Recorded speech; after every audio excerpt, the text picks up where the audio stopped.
Hello, Internet, and welcome to another Let's Test. We test Fear and Hunger to Termina. My god, it is loud. 1 second. So, let us try it like that. We play Fear and Hunger to Termina. We test the second part because I did saw some things about the Fear and Hunger games in some shorts and all that, and looked into it a bit. And I don't know if this recording will ever see the light of day actually, because like the disclaimer said, it is so goddamn cool. And let me tell you, there is a disclaimer, but this game is merciless with the player. And I have to make my headset a little quieter actually. And I know that I will have to censor the shit out of the game. So I decided to make a let's test of it first to see if I feel comfortable with uploading the game, and also how you think about it, and also so I can see how much I actually have to censor. And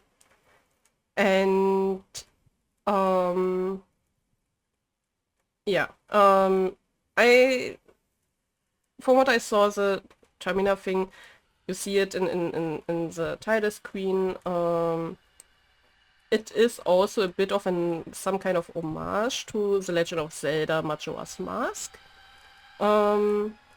Without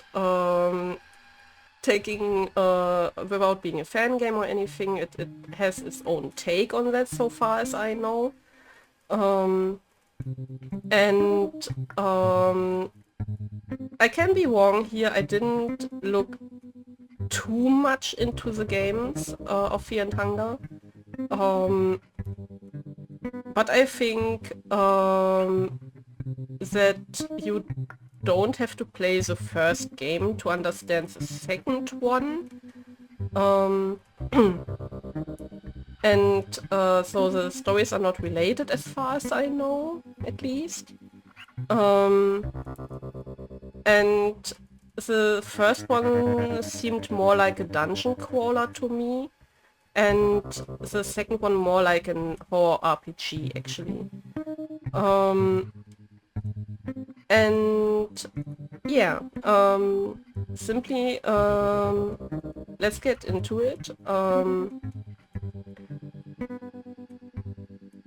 I'm excited, and what I also have to say is I can't say enough, but from what I saw of the games, if you are skittish or squeamish or anything with those topics the disclaimer mentioned, skip this video.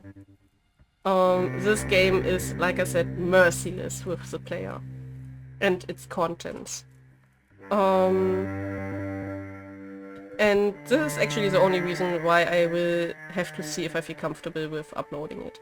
Because playing a heavy horror game on yourself and uploading it on YouTube are totally different pair of shoes. But before I talk too much, let's get into it.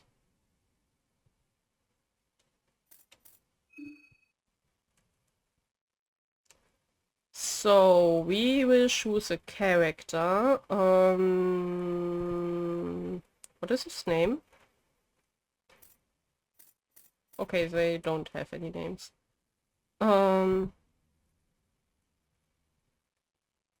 So, ex-soldier 18. Oh, okay.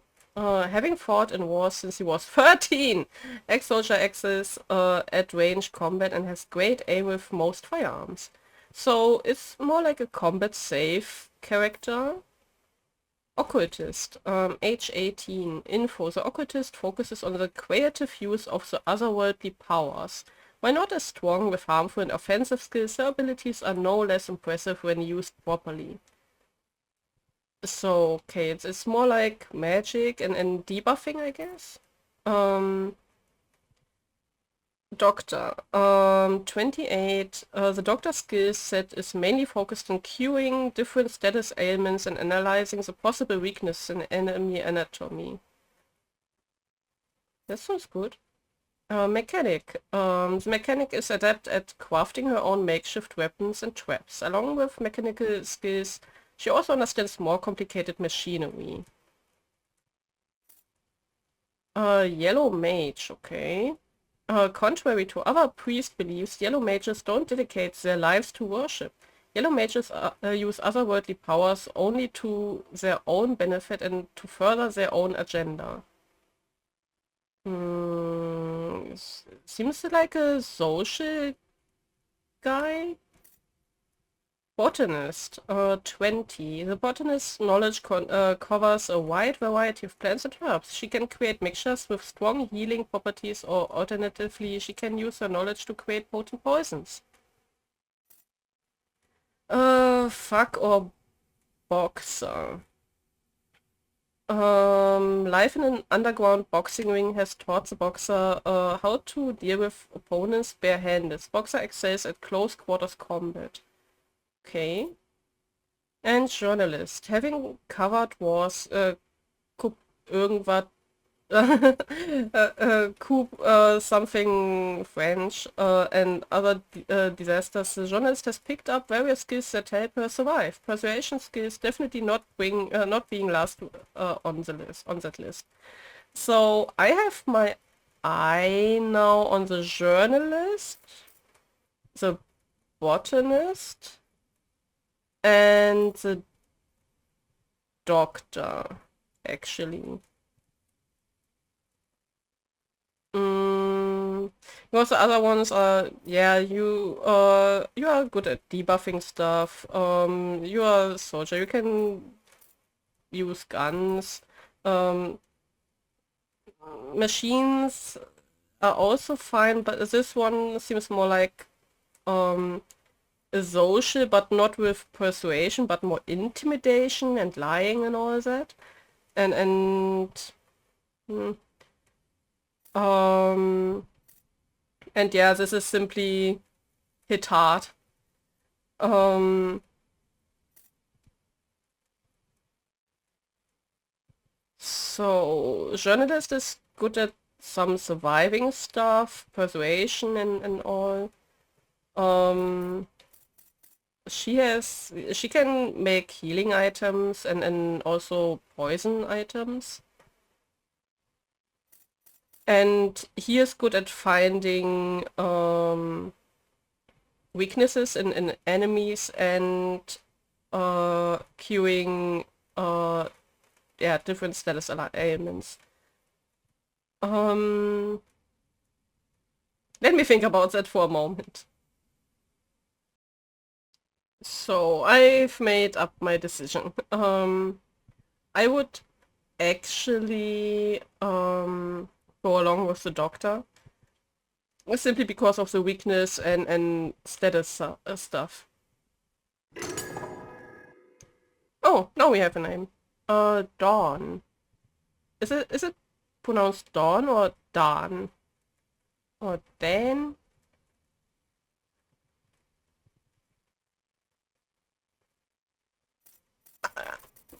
I keep always the idle name, so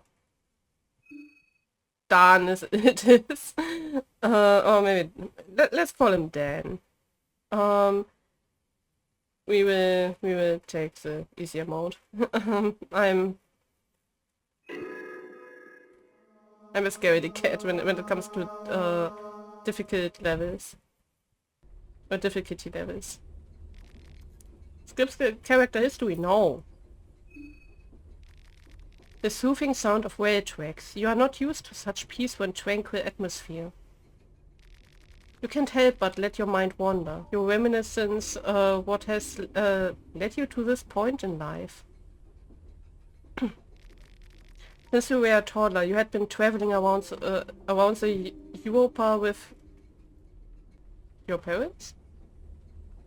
I'm a bit confused with the Europa. Your parents were devout followers of the older god of fertility and creation, Sylvian. Because of the nature of Sylvian's cult, in each new town you'd witness your parents putting on their rabbit mask and heading to the meadow naked with all the other cult members. Yay! You hated this life. Your parents would be more concerned on the matters of religion than you. To make it worse, they even tried to pass on the healing gift of Sylvian to you. From very early on you learned that no gift comes without a price. With Sylvian's gift of healing you saw how the mental state of your parents deteriorated over time. They spent longer and longer times on the meadows, until one day they've never returned. You are 13 of age and alone in the kingdom of Wandon. You had to do something for a living. Because we are a doctor, I would go with honest work. But just because you are a doctor, it doesn't mean that you couldn't have a certain history. Because maybe he could have had a turn of heart, and simply saw the suffering while he was pickpocketing and said that he wanted to become a doctor. Or he simply wanted to help people because he saw what horrible things can happen to people, and was like, no, I'm not going down that road. So I would say try to find honest work. Butler of a local aristocrat took you under his wing as an apprentice. You started working for the Baron Einer von... I simply pronounce it German. Einer von Dutch. You learned good manners, grew to appreciate fine arts and other perks that high-class living brought along. Over time you got better acquainted with the daughter of the house. Her name was Elise. She would be endlessly amused by your childhood stories and all the madness your past cult life brought with it. The Baron himself learned of your upbringing as well and was fascinated by Sylvian and her healing properties. Oh no. The Baron used to work as a doctor and he had very different concepts of healing and mending wounds. He taught you about the modern medical practices in exchange for your knowledge on the older god Sylvian. To be honest, his thirst for otherworldly knowledge felt a little bit obsessive even. He taught you how you cannot cure any symptoms without giving something in return. To heal, something of equal value must be lost.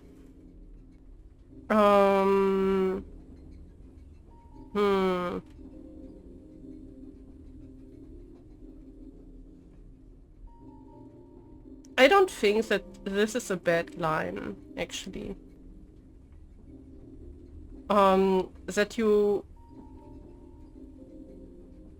have that nothing in life comes without a price. And it is always a given and a taking.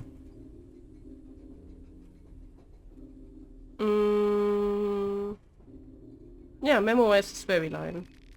Learn medical and mandatory skill of organ harvest that comes along with it. Okay.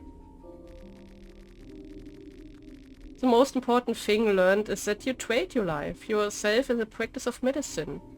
That is the price to save lives of others. As time went on, you became an item with Elise. Everything fell into place very naturally, and even the Baron gave you his blessing despite your background being anything but noble. For the first time in your life, everything felt just right. But this wouldn't last long, for something terrible had been brewing in the Eastern Europa for a good while. So is Europa simply a typo, or is it on purpose?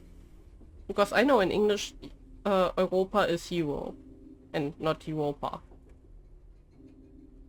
But London isn't also a country, so let's take it. Let's take it as it is for now. The conflict between the Eastern Union and the Brahmin Empire had dragged many neighboring countries to take part in the hostilities, and the Kingdom of London was no exception.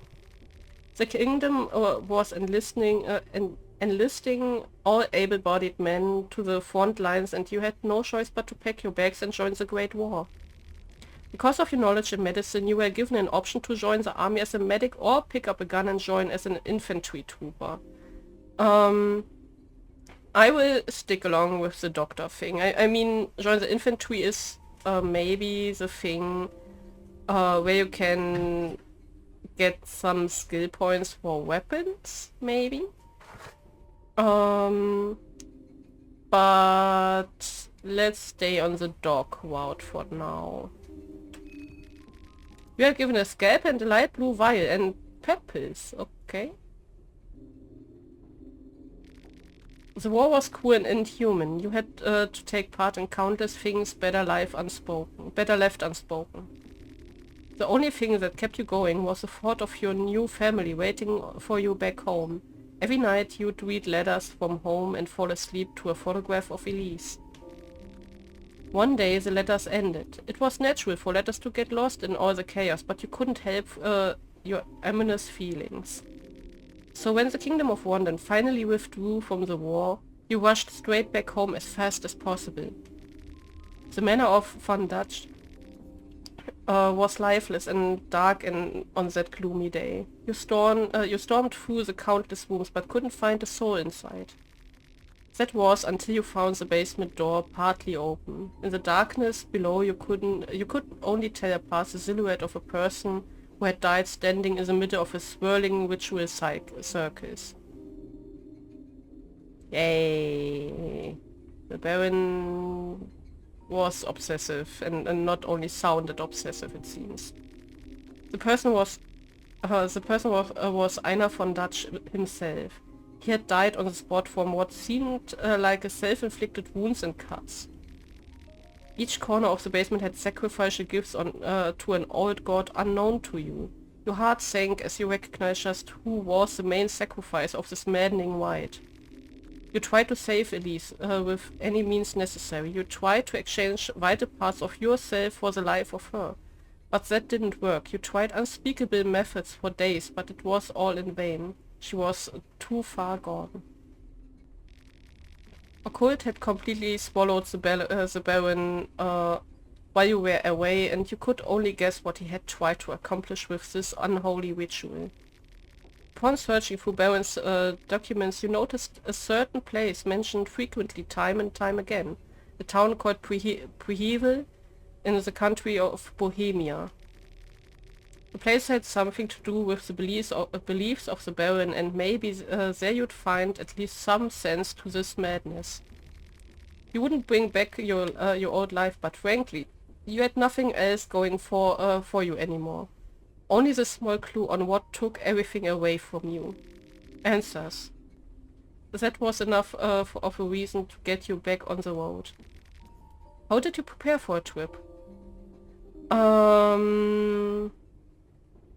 I know that hunger is a thing in the game. Duh.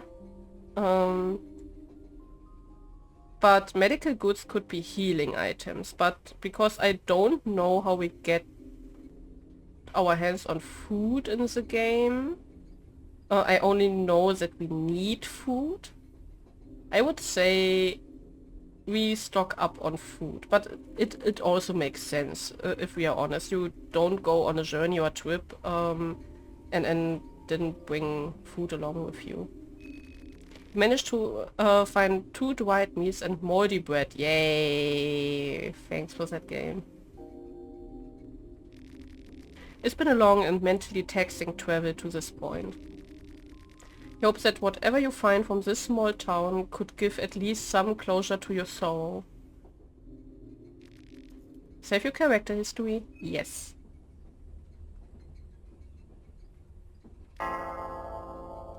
Nope, we don't skip the intro.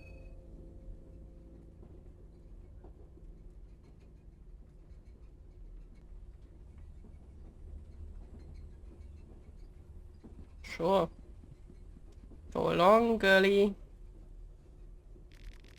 You feel like someone was watching you while you slept.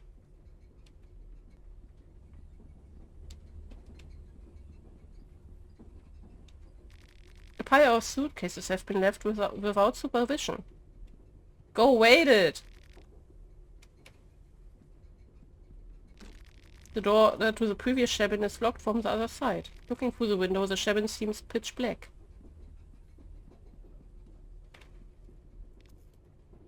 Curly-haired man. Excuse me? No answer. You search the luggage. You find a wet herb. Yay! Salaryman. Excuse me? No answer.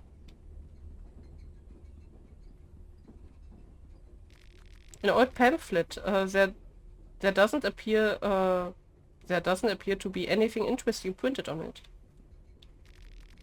A pile of suitcases has been left here without supervision.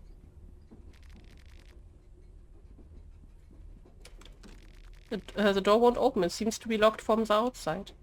Ah, so I guess it should be the train exit then.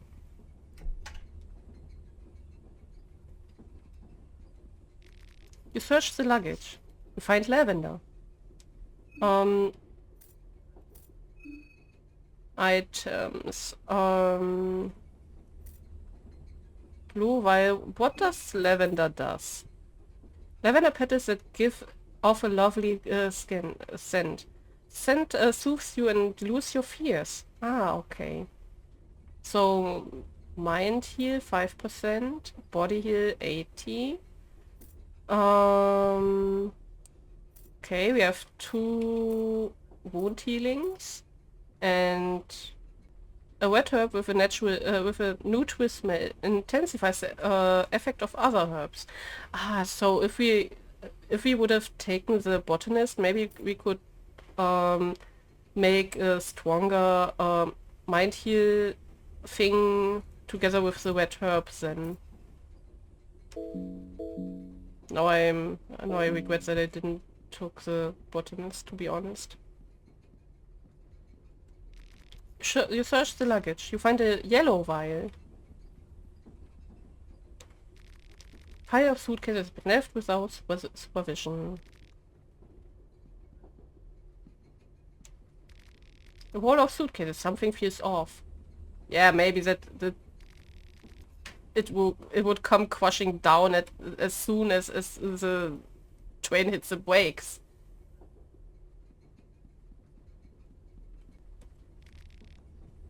Oh, these suitcases. Something feels off.